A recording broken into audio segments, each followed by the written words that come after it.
The date was October 23rd, 1593. The governor of the Philippines had just been assassinated. A few days after we set off on our journey from Manila, his ship and crew were overthrown by Chinese pirates. On board, when the news of his assassination reached the Philippines, the government was in turmoil. A new governor needed to be chosen, so a meeting was held at the governor's palace. While business was taking place inside, guards were stationed outside to ensure everyone's safety. This included many soldiers, including one named Gil Perez. After waiting outside and guarding the palace in the heat for what felt like an eternity, Gil decided to rest for a moment. Nothing too crazy. He stayed at his post and leaned against the wall. He simply closed his eyes for a mere second. However, when he opened his eyes, he found himself in a place he didn't recognize. In literally the blink of an eye, he was in an environment he had no knowledge of. He had no idea how he got there or wherever there was. Regardless, he continued to perform his duties, watching out for anything suspicious, except he himself became the suspicion. Local soldiers and citizens began giving Gil weird looks. He was wearing the palace guard's uniform, but it was one that no one had ever seen before. Gil was just a random soldier in an unknown location, unknown to him, at least. That is until the truth of the situation came to light. Gil Perez was no longer in the Philippines. In what seemed like an instant, he miraculously ended up in a plaza in Mexico City, over 14,000 kilometers away. Today, that distance can be covered in less than 24 hours, but in 1593, this voyage would have taken at least 2 to 3 months. Still in shock, Gil continued to explain his side of the story. He explained that he was a soldier from the Philippines, and how the governor had just been assassinated. However, no one believed him. The problem was that in 1593, it would be months before any news of this could reach Mexico City. Gil was immediately arrested for desertion and thrown into jail.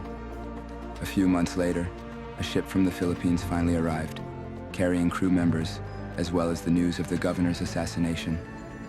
What they found out was that the story Gil provided matched up one-to-one with what the crew members aboard the ship were saying.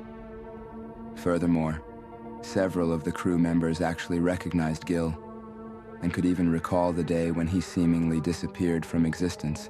He was set free and returned to the Philippines to continue life as though nothing had happened. There's no real explanation for this story. It's over 400 years old. Many speculate that something paranormal had taken place. Some suggest that he was just a liar, while others suggest that the story was entirely made up by someone. Some even suggest it was an alien abduction, but a few suggest teleportation, and that is something I find very interesting. Teleportation is a common theme in science fiction, where characters in video games, movies, and books can travel from one point in the universe to another without ever traversing the space in between. Faster than light travel, instantaneous travel. The implications of wielding such power are unthinkable. But is there more to teleportation than just science fiction? The more we learn about our universe, the more science fiction starts to look like actual science. The concept of teleportation has been discussed since before the 1800s. However, it was Charles Ford in 1931 who first coined the phrase. He combined tele, meaning distant, and port, meaning to carry. Decades went by as the idea lay dormant in science fiction. How do you even begin to explore an idea like this? That was until 1993 when physicist Charles Bennett and his colleagues proposed something groundbreaking. The quantum state of one particle could be teleported to another particle on the other side of the universe, without the particles themselves physically moving at all. In other words, information could be transferred across vast distances in space. Without the need for physical travel, the team was able to take all the information of a quantum state, destroy it, transmit that information to another location, and then recreate the exact same quantum state as before. But before we dive into all that, let's take a step back. What are quantum particles? These are particles at the subatomic level, and reality here is different from the reality you may know. Many strange and barely understood phenomena occur at this level. For example, particles can exist in 2 different states at the same time, and they only assume one state when observed. This phenomenon is known as superposition. One of the most famous examples of superposition comes in the form of Schrödinger's cat, a thought experiment. In this experiment, A cat is placed inside a box with some radioactive material that has a 50% chance of decaying and killing the cat. Until the box is opened, we cannot know whether the material has decayed or not. So from a quantum perspective, the cat is neither dead nor alive until observed. This may not make sense in the real world, but at the quantum level, reality behaves differently. Quantum particles can exist in multiple states simultaneously until observed. Now let's revisit the experiment, but this time with 2 cats. Instead of 2 possible outcomes, we now have 4. Both cats can be alive, both dead, 1 alive and 1 dead, or vice versa. Quantum mechanics helps narrow down these options by stating that only the outcomes where both cats have different states matter. This means that by observing one cat, you can determine the state of the other cat, even if it's on the other side of the room or the universe. This is possible when the cats are in a specific state called entanglement. Entanglement occurs when 2 quantum particles are formed at the same instance of time and point in space. These particles essentially share existence, and their connection is almost telepathic. They affect each other regardless of the vast distance between them. Quantum particles have a property called spin, which doesn't mean they're physically spinning, but rather an orientation in space and angular momentum. By measuring the state of one particle, you can deduce the state of its entangled partner. Einstein famously called this phenomenon spooky action at a distance. In recent years, scientists from China launched a photon receiver satellite into orbit. This satellite can detect quantum states of photons sent from the ground. It marked the first time a photon was teleported from Earth into space.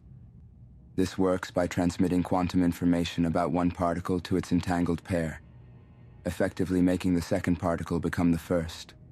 While the success rate was relatively low, with only 911 successful cases out of millions of attempts, it's a significant step in teleportation research.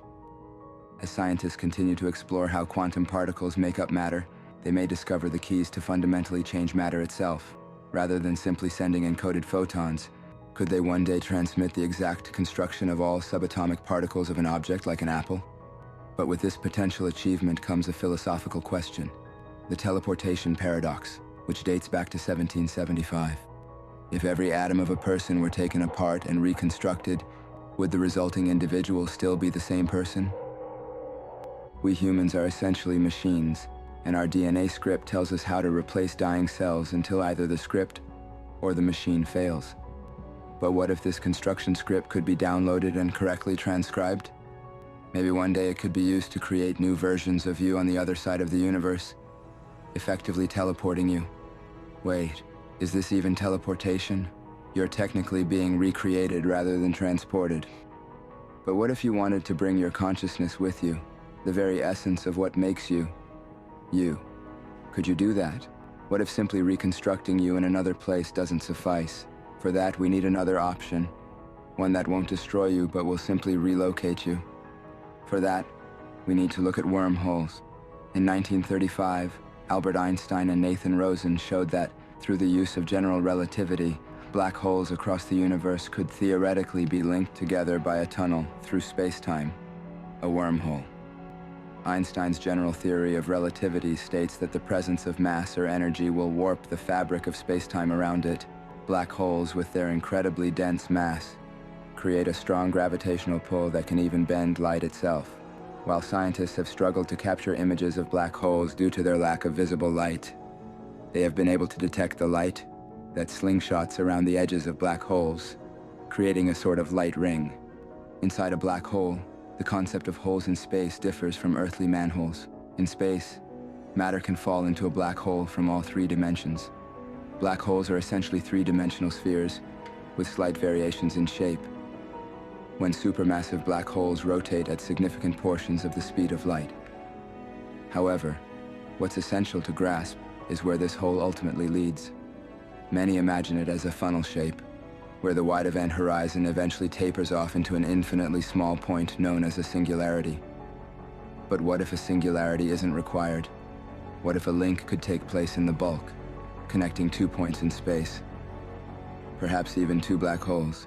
Scientists are still unsure of the possibilities, or if this idea is even feasible. The chances of a natural wormhole randomly appearing in the universe are close to zero. The center of a black hole, where all known laws of our universe break down, remains one of the most enigmatic mysteries in science, mathematics, and nature itself. Assuming that wormholes are possible, the question arises, how do we keep them open? What prevents them from collapsing and crushing whatever passes through them out of existence? Enter dark energy, the force responsible for the universe's accelerated expansion. Dark energy, unlike gravity, is a repulsive force with a negative pressure that pushes space apart. It's as if your head were being squeezed. But instead of the pressure coming from within, it pushes outwards. If wormholes exist and can bend space-time to allow teleportation between distant points in space, many challenges remain. We must figure out how to prevent the intense gravitational forces from destroying us or causing the wormhole to collapse. We must also determine if a trip through a wormhole is a two-way street, allowing us to return. Physicist Kip Thorne proposed an idea in 1988 that wormholes might be kept open longer, using negative energy. However, creating this energy within the wormhole, in the short time it remains open, proved challenging. Physicist Luke Butcher suggested that cosmic energy within certain types of wormholes, those wider than they are tall, might be enough to keep them from collapsing. This energy could potentially allow for safe passage, even if only for a brief moment, perhaps long enough to send a photon through. As we delve deeper into the mysteries of the universe, more questions arise, and not all of them have immediate solutions. Traveling through a wormhole, while a fascinating concept, may be an incredibly perilous endeavor. The quantum world is mysterious and intriguing, and as scientists uncover its secrets, new technologies and possibilities emerge. Teleportation, once relegated to the realm of science fiction, is now a topic of theoretical discussion and active research. In the future, we may find ourselves reconstructing through quantum entanglement and using wormholes as portals to explore uncharted corners of the cosmos. Great advancements often begin with compound interest, building upon the fundamentals over time. Teleportation may seem outlandish and unlikely now, but history has shown that the seemingly impossible can become a reality. The Wright brothers doubted transatlantic flight, yet we fly across the world daily. People feared Henry Ford's vision for affordable cars, yet we see Ford vehicles everywhere. What will life look like in 100, 1,000, or 10,000 years? History has repeatedly proven that doubting progress is a fruitless endeavor. As we unravel the secrets of the universe, we open doors to the unimaginable, and the future holds boundless possibilities.